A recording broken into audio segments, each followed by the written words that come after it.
So I watched Wonder Woman 1984 and kind of liked it. Well, some of it. Let's talk about it.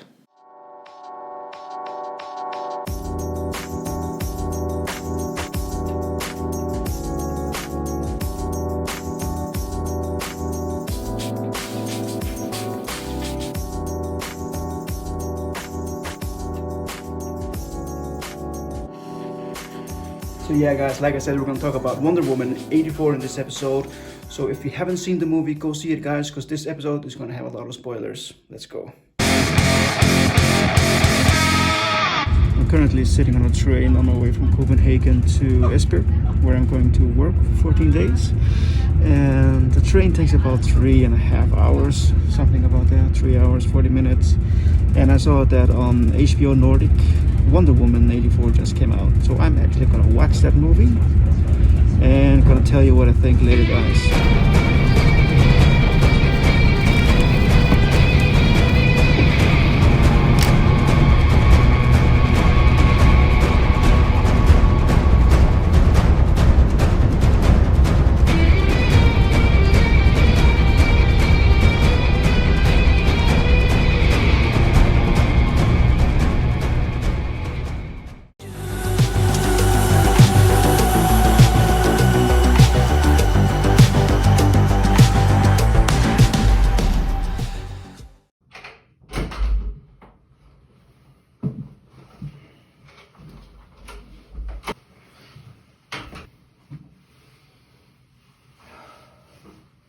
So yeah, Wonder Woman. Well,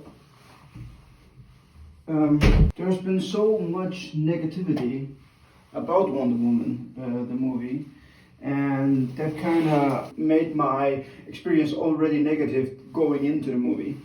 It makes you kind of already have negative thoughts about it. And like I said, there are definitely elements that I hate with the movie, that I don't like about a movie, but there are elements that I kind of liked.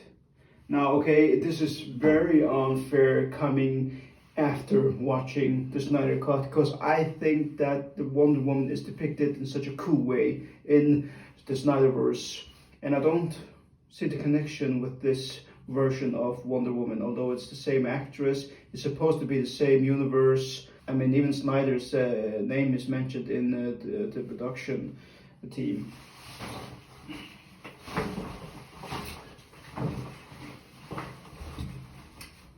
So yeah, let's talk a little bit about Wonder Woman WW84. But first I'm gonna set a studio up here in this hotel.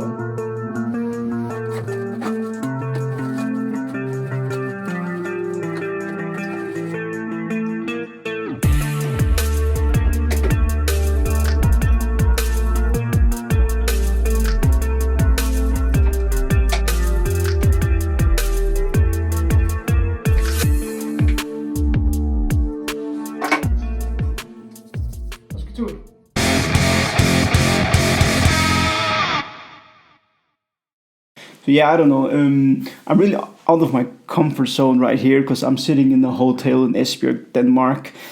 So I'm not in my studio, and I feel like I have to keep my voice down. It shouldn't be like that, but it kind of echoes in here as well. I'm sorry about the scenery, guys, but okay. Not so long ago, we talked about the Snyder Cut. I watched the Snyder Cut. I've been anticipating the Snyder Cut for a long time. So watching Wonder Woman after watching the Snyder Cut, Justice League, of course, there is a major difference.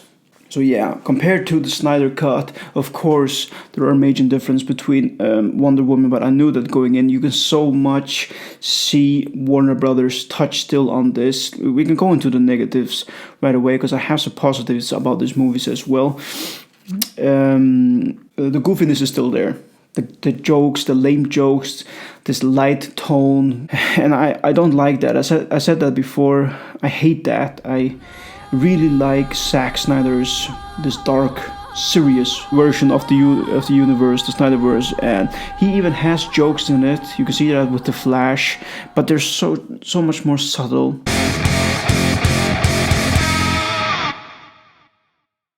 The giggling, the laughing, the winking with the eye. just think it's extremely goofy. The joking with the clothes. I kind of like the scenery being in the 80s.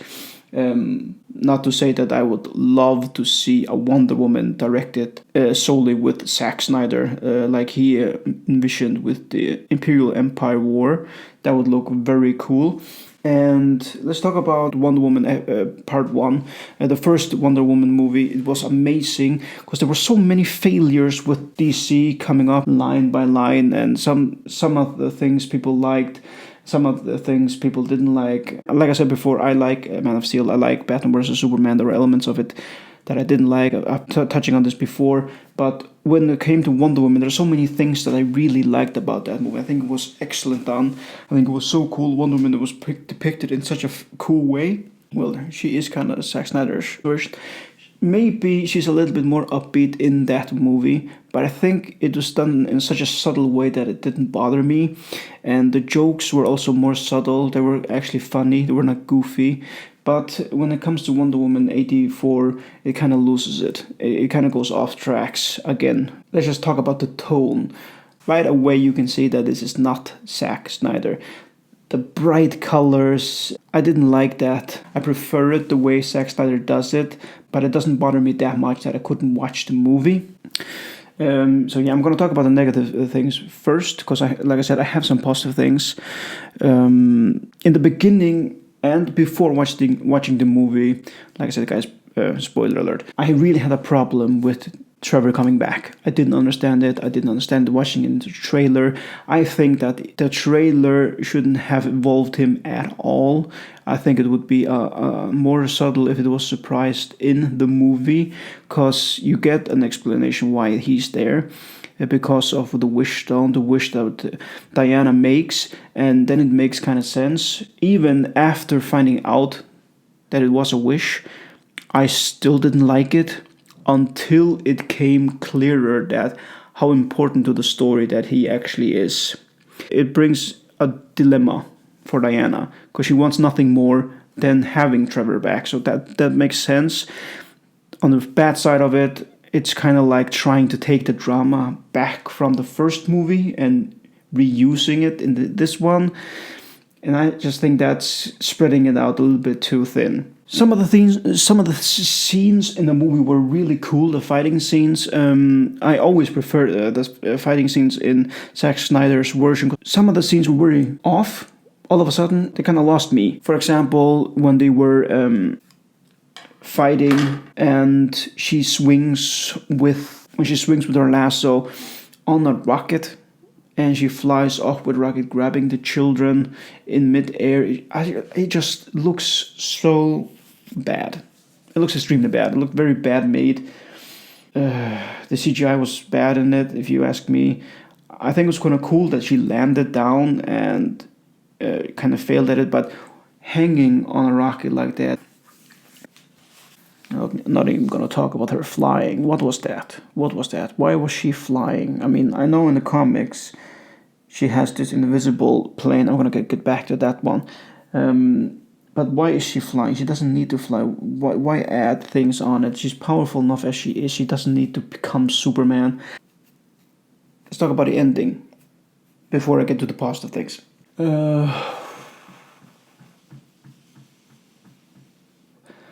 I understand the build-up was... I actually kind of like this wish stone, this kind of genie aspect of the movie. I think it was actually kind of cool. I'm gonna get back to that one.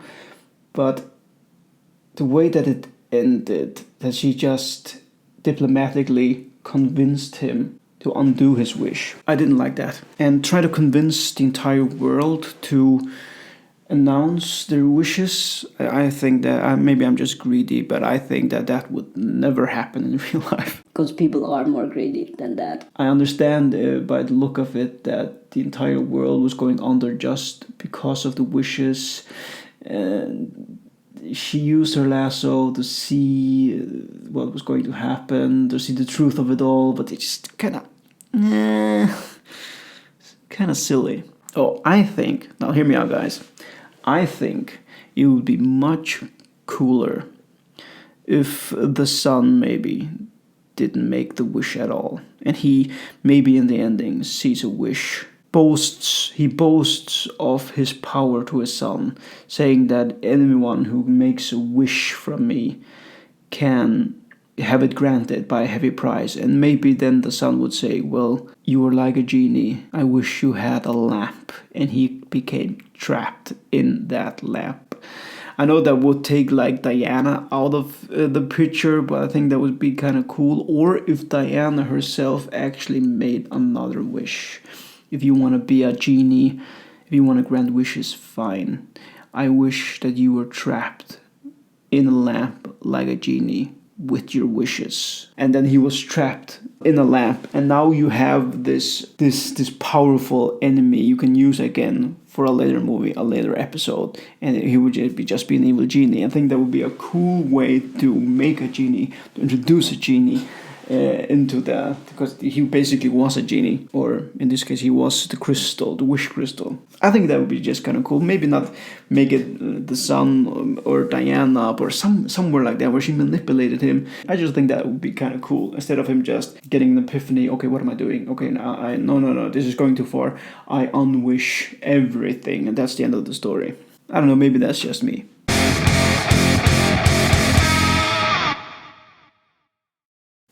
Okay, to the positive things, the cool things. Well, I didn't write that much down. I kind of like the 80s scene. If we're not going to get Zack Snyder's version anyway, I think the 80s is always a cool place to visit. I love Stranger Things. I love all the movies depicted in the 80s. I don't know why. Maybe it's because I was born in 85. How does it feel to treat me like you do? I don't know. I just always like depictions of the 80s. I think it's a cool age. I love to see it in It also, and I love to see it in Stranger Things. Like I said earlier, Wonder Woman has an invisible plane.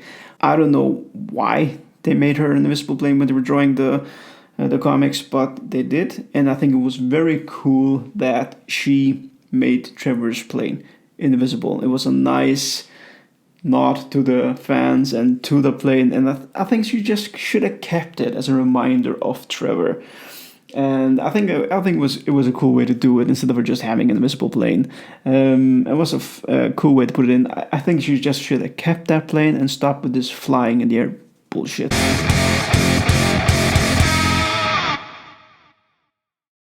Let's talk about Cheetah. I love the Cheetah. I think Cheetah was very cool. I liked the way she was depicted. Okay, it was cool enough that it was a wish that created her and not an artifact that she herself found in the Amazons like in the comics. We never heard her unwishing her wish, so she just lost the gift when Maxwell Lord just blesses her by taking a wish from another and granting her the ability to become like a cheetah, like this primal hunter that she wants to be. I think she looked cool. I really liked Kirsten Wiig, and I think she played Cheetah very good. I think she always knows how to play this nerdy chick. And when she got that self-confidence like Deanna, the power that Deanna has, I think she looked cool. And there was a major change in her, no doubt about that. I thought it was a cool way also for her getting the powers to be as strong as Diana by wishing to be like her. That was a cool way to do it. And so that means that if she never denounced her powers, then she can always try to find another way to become like Cheetah again. And that would be cool. Always put a sequel on it. I would love to see her again playing Cheetah in the DC universe.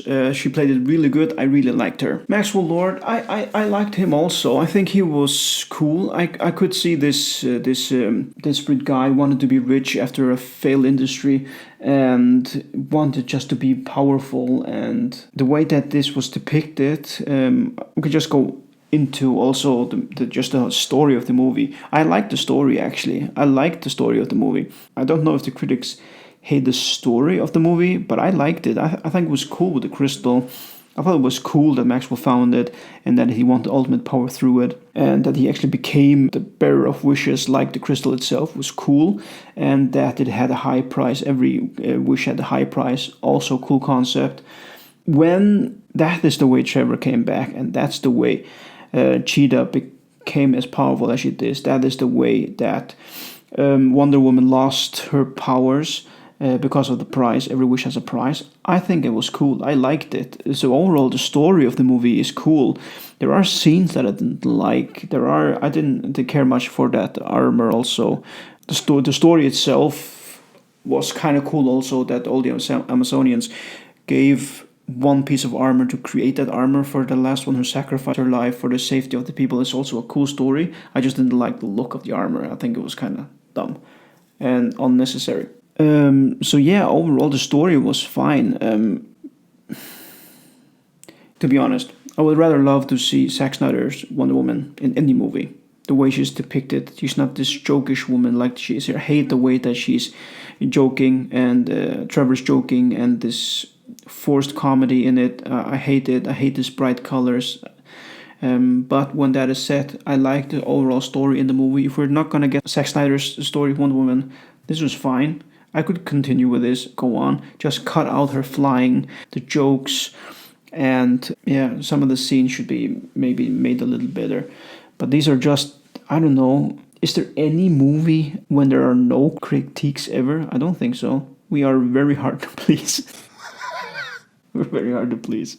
I don't know, maybe it's because I expected the worst of the worst going into this movie, because all the critics have been very harsh. Compared to some of the other movies that I didn't like, Suicide Squad was a big failure for me, because I love the story of the Suicide Squad, and I think I hate the version the Joker is depicted in it. No hate for Jared Leto. I was happy to see him in the Snyder Cut version of the Justice League. Maybe if the Iron Cut was released, then it would do him a little bit more justice, because what they said, 60-70% of the recorded video of the Joker wasn't even used. But the story of the Suicide Squad made it suck for me. There was no reason to use Enchantress and her brother is to make them so extremely powerful. I loved Harley Quinn in it, and I love also Deathstroke. I love the characters in it. I love Batman's in it. Everything that I love. I always love when there are dots, connection to the movies. And DC is horrible at doing that, and that is so sad. When it came to Birds of Prey, no, I didn't like it either. Margot Robbie plays good Harley Quinn again, but the overall story of the movie sucks. Sorry, my opinion. So compared to, I was expecting like Birds of Prey kind of thing, watching this movie Wonder Woman, and it maybe leans up to that, but I think definitely it's better than Birds of Prey. That's just my opinion. I think the story is bad in Suicide Squad and is bad in Birds of Prey, but I think the story in this movie is cool. I like the story in this one. Yeah. So, like I said, I watched Wonder Woman. I like it. Well, kind of. Anyway, guys, this is all I have for this episode. I just want to talk a little bit about Wonder Woman 84. To be honest, I hope Zack Snyder's version of Wonder Woman is the one who's going to continue. But if we're not gonna get that, Wonder Woman 84, it's okay. I liked it. Some of the things I didn't. Well, that's just how it goes. Anyway, guys, this is all I have for this episode. See you next week, nerds. Goodbye.